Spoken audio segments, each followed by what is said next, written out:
of innovation that excites imagination beyond belief.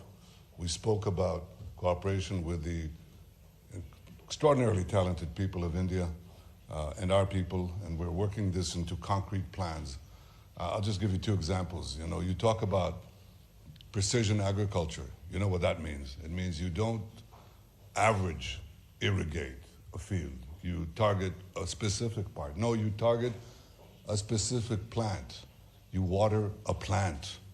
Well, why can't you water a specific student's mind?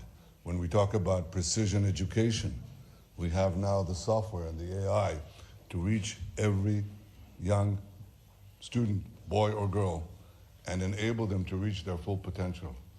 And the limitations that were constraining us in previous times no longer constrain us. That is, to those who seize the future. The future belongs to those who innovate, and Israel and India are bent on innovation. We are proud ancient civilizations, very proud of our past, but absolutely determined to seize the future, and we can do it better together. We've decided to have a G2G meeting in India as soon as we can arrange it. We'd like to take the distinguished ministers who are here. I have to comment, my friend Narendra, you have an amazingly efficient government. What you can do with one minister and one ambassador. Now, it gives me thoughts. I don't want you to worry about it. Don't worry about it.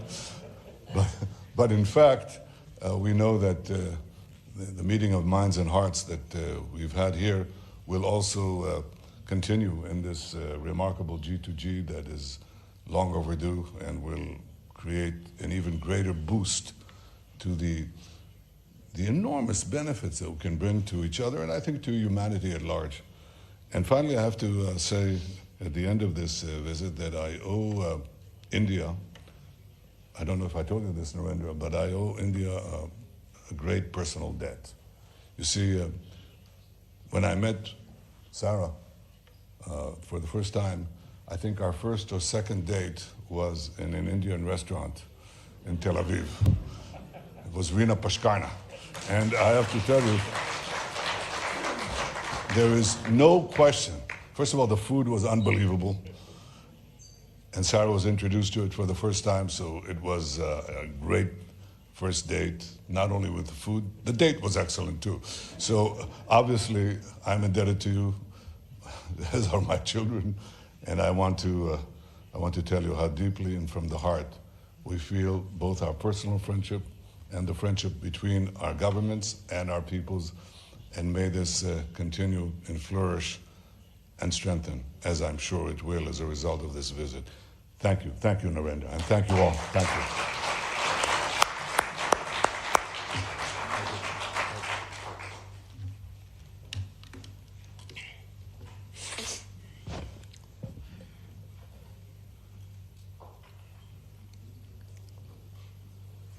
So I'll have to use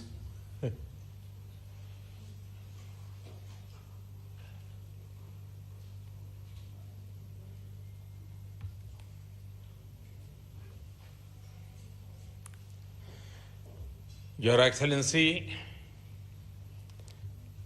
प्रधानमंत्री और मेरे मित्र Netanyahu, Mrs Netanyahu,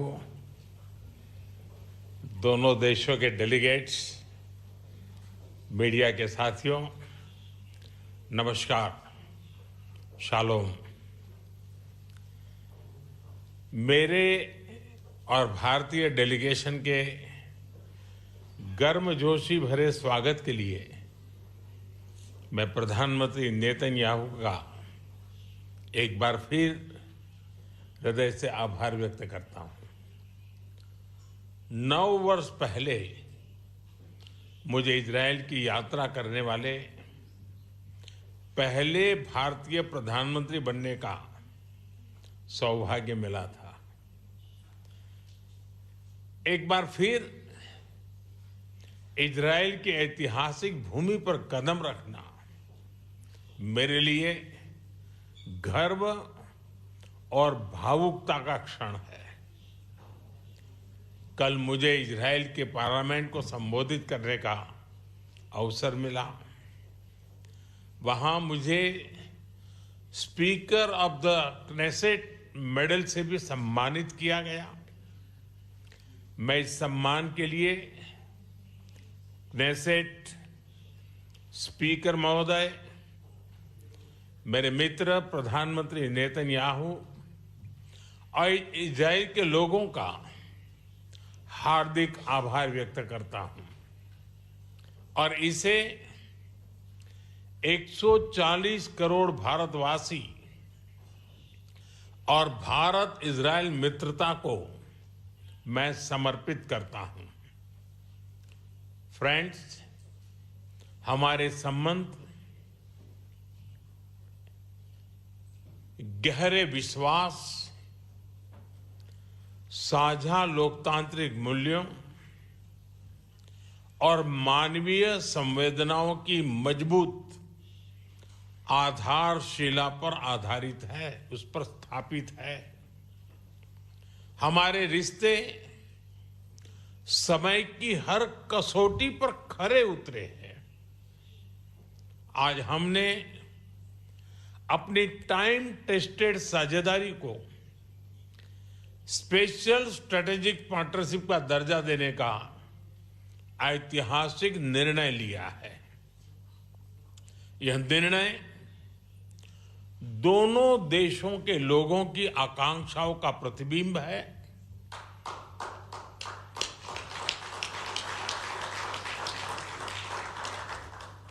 friends, आज की बैठक में हमने अपने सहयोग को नई दिशा और तेज गति देने पर चर्चा की।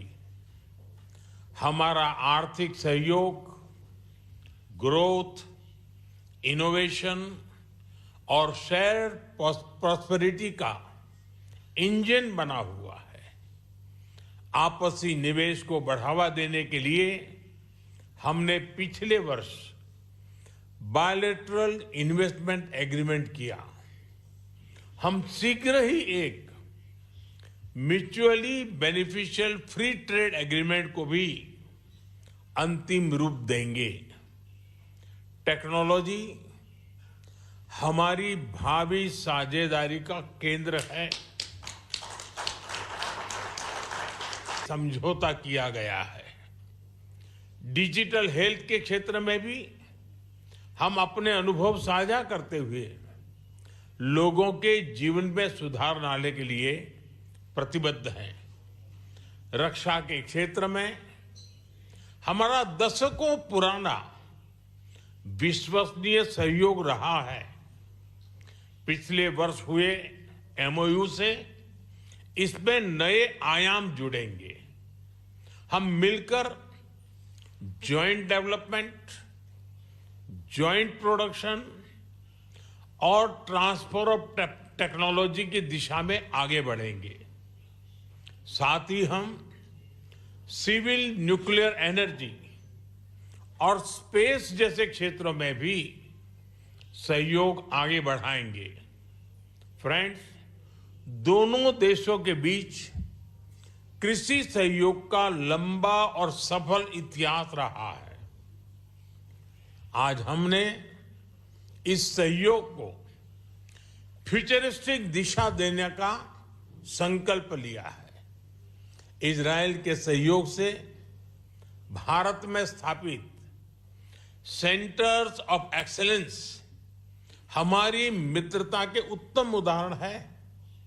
इनकी सफलता देखते हुए हमने इनकी संख्या 100 तक ले जाने का 100 तक ले जाने का लक्ष्य निर्धारित किया है। इस दिशा में एक कदम और बढ़ाते हुए विलेजेस ऑफ एक्सीलेंस बनाने पर भी काम कर रहे हैं। इससे इजरायली टेक्नोलॉजी भारत के गांव-गांव तक पहुंचेगी और लाखों किसानों की आय और उत्पादकता में बहुत बढ़ोतरी होगी। हम मिलकर फ्यूचर रेडी फार्मिंग सॉल्यूशंस भी विकसित करेंगे। भारत में India Israel innovation centre for agriculture की स्थापना इस सहयोग के लिए मजबूत आधार प्रदान करेगी। फ्रेंड्स, हमारे पीपल टू पीपल टाइज हमारे संबंधों का एक महत्वपूर्ण स्तंभ है। 2023 में हुए मैन पावर मोबिलिटी एग्रीमेंट के माध्यम से भारत ने इजराइल के कंस्ट्रक्शन और केयर गिवर सेक्टर्स में महत्वपूर्ण योगदान दिया है। भारतीय कामगारों ने अपनी मेहनत, प्रतिबद्धता और कौशल से विश्वास अर्जित किया है। मुझे खुशी है कि इस सहयोग का विस्तार कॉमर्स और सर्विसेज जैसे क्षेत्रों में भी किया जा रहा है। दोनों देशों के युवाओं, रिसर्चर्स और इनोवेटर्स को जोड़ना हमारी मुख्य प्राथमिकता रही है। इस दिशा में आज हम इंडिया इजराइल एकेडमिक फोरम की स्थापना कर रहे हैं। फ्रेंड्स, आज हमने क्षेत्रीय एवं वैश्विक मुद्दों पर भी व्यापक चर्चा की। क्षेत्रीय कनेक्टिविटी को बढ़ावा देते हुए हम India middle east Europe economic corridor iMac और इंडिया इजराइल यूएई यूएसए यानी I2U2 पर नई गति से आगे बढ़ेंगे। फ्रेंड्स, भारत और इजराइल पूरी तरह से स्पष्ट है कि आतंकवाद का दुनिया में कोई स्थान नहीं है। किसी भी रूप में, किसी भी अभिव्यक्ति में आतंकवाद को स्वीकार नहीं किया जा सकता। हम कंधे से कंधा मिलाकर आतंकवाद और उनके समर्थकों का विरोध करते रहे हैं और आगे भी करते रहेंगे।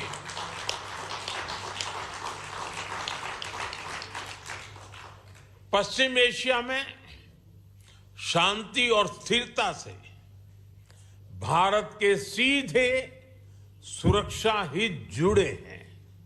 इसलिए हमने शुरुआत से ही संवाद और शांतिपूर्ण समाधान का समर्थन किया है। यही ग्लोबल साउथ और पूरी मानवता की पुकार है। भारत की सोच स्पष्ट है। Humanity must never become a victim of conflict. Gaza peace plan से शांति का एक रास्ता बना है। भारत ने इन प्रयासों का पूर्ण समर्थन किया है।